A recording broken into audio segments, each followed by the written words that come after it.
if you're an ecom business and you want to make as much money as you can through email, your welcome series is how you're going to do it. That's your foundation of everything that's going to be going on through email. If you have a bad welcome series, everybody's going to expect bad emails. So you really, really, really need to make sure that your welcome series is as best as it can be. Okay? Now, your welcome series is going to have a few steps. Okay? Up here, out of the format of everything else, I went ahead and put your offer or your lead magnet. That's going to be what you get or what you use to get everybody onto your welcome series, right? This is one of the most integral parts of the welcome series, because if you have a bad offer and if you don't solve your customer's problem and make them feel like there was a solid exchange of value per money, then this will not work. You have to have a good offer. Now, if you don't know what an offer is, I don't want to make this video too long by going into what an offer is. I will be putting up a video, if it's not already up at the time that you're viewing this. I will be putting up an offer slash lead magnet video about what that is, because that does heavily pertain to email marketing.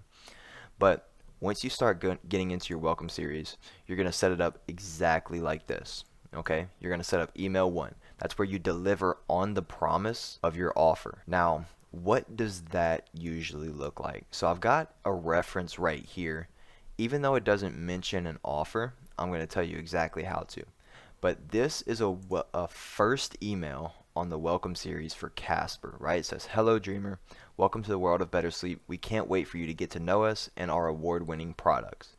So this sentence right here puts in someone's mind they're going to be learning more about the company within most likely the next couple days as the future, right?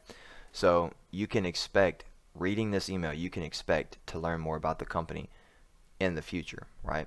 So together we can make bedtime the very best time.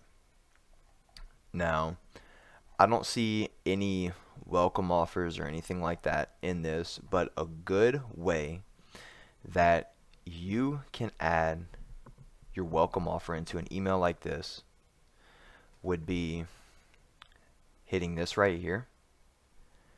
Here's that offer, or here's that X, whatever your offer is, and then drop the code to it, drop the product link to it, whatever it would be, right? Now what that's going to do, that's going to increase your sales on this first email right here, because you're immediately delivering what your customer wants. That is the most important thing. Now, if you don't know when to send this, it's best to send it either immediately, if this is the only thing that you have going out whenever someone signs up to your list, or within the first 5 minutes. Now, it's very important to capture your customer's attention while they want the product that they're looking at. That's why I say within the first 5 minutes. Now, with attention span getting as low as it is with TikTok, it's probably best to send it within the first 2 minutes, if at all possible. Now, if you're not already using Klaviyo, I would suggest you use Klaviyo for this, because if you look at one of my previous shorts that I made, Klaviyo is the #1 email marketing platform. Now, I'm not affiliated with Klaviyo or anything like that, but that's the dead honest truth. Now, let's get back to number 2. What you're going to do in this email is you're going to educate more about your brand. What does your brand stand for? What really makes you stand out? What makes your brand your brand? Now, it's super, super simple. You just hit the points that make your brand unique, like I said a second ago. This is an email from Trade Coffee, right? It says, "Hello coffee maker, whether you take it black or with cream and sugar, we have everything you need to make your favorite cup of coffee," or your favorite cup. And then it goes into exactly what they do as a company. "We partner with specialty roasters across the nation to bring you freshly roasted to order coffee. Explore our roasters." And then it's got a picture. You know, these people are happy. You can tell they like what they do, right? And then it goes even more into it. 400 plus coffees. Find your favorite. Thoughtful recommendations based on your unique taste profile.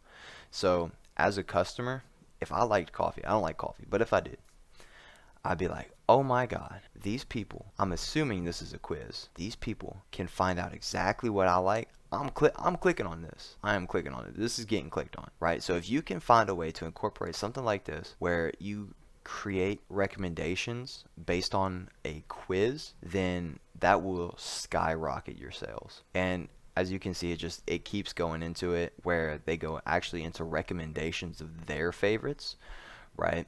So I assume they do either weekly features or email features where each email they feature a different blend or different kind of coffee.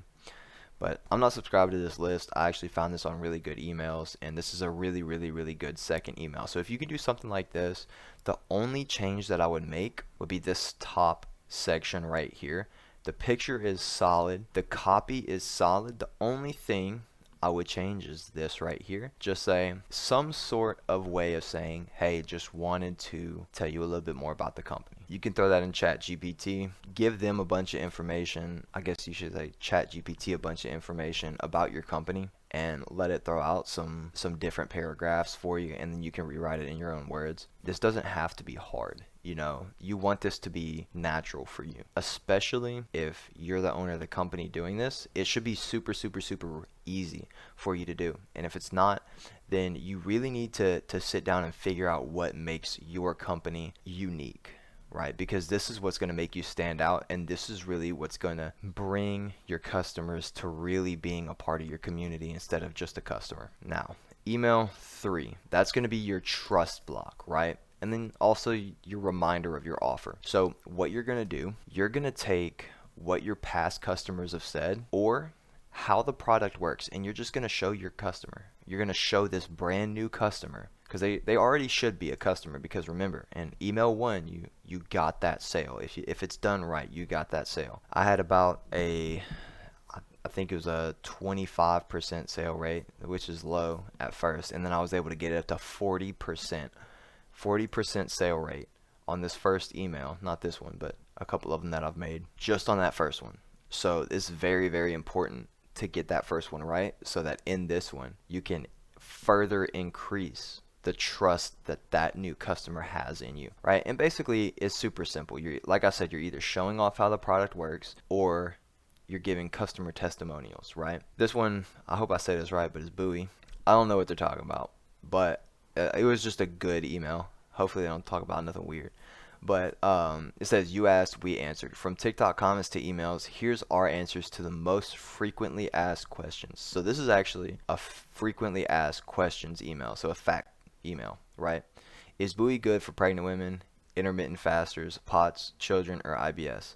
And they said, yes. Our scientific... look, I'm not going to read that. You can pause the video and read it. But basically they go in and they feature the questions, and then they give the answer in the email. Now, it's important to do something like this, because if you're not doing this, if you're not at least featuring your frequently asked questions in one of your sequences that you're running, then there's a good chance that none of your customers are actually going to your fact page, right? Nobody, like, I'm gonna be honest. If I have a question, I'm just gonna sit there and wonder. I'm not usually going to go to a fact page unless it's presented to me. Now, not everybody is like that. Some people are more into it than others, right? Like if it was something that I really, really cared about, then yeah, you know, for example, I was looking for new wheels, just bought a new car, need some new wheels, right?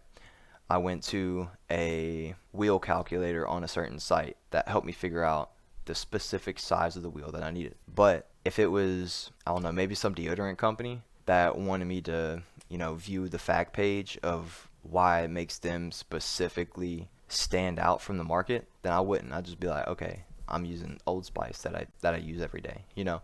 So depending on how much they care, of course they will look at the fact page, but presenting it to your customers does so much more than just having that page there. Now, emails 4 through 8, I really wouldn't have this longer than, you know, 8 emails, because you're going to be sending these every day until email 3, so 3 days in a row. And then once you hit email 4, you're going to wait every other day, and you're going to make it to where if someone's in this sequence, this entire sequence, the whole thing, if someone's in any part of this, they're not going to get any of your normal emails that you're sending out.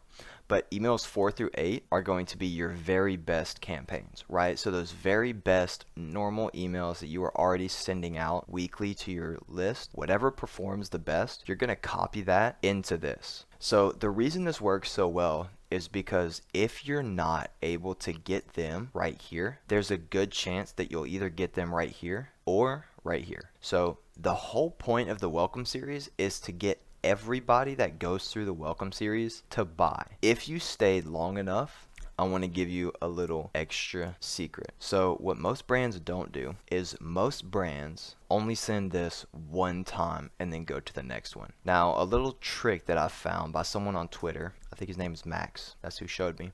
You're going to wait a day. So you're going to wait one day, and then you're not going to send this one just yet. We're going to resend this one to the people who didn't open it. So you're going to wait one day and then resend this email to the people who didn't open it. Now, I wanted to specifically wait to the end to give you this because not a lot of people do it, and I wanted to give you a little reward for staying to the end of the video. I really hope you enjoyed the video. If you did, go ahead and leave a like, comment what your favorite thing about this is, or what's something that you learned that you didn't already know, and go ahead and leave a subscribe, and I will see you in the next video.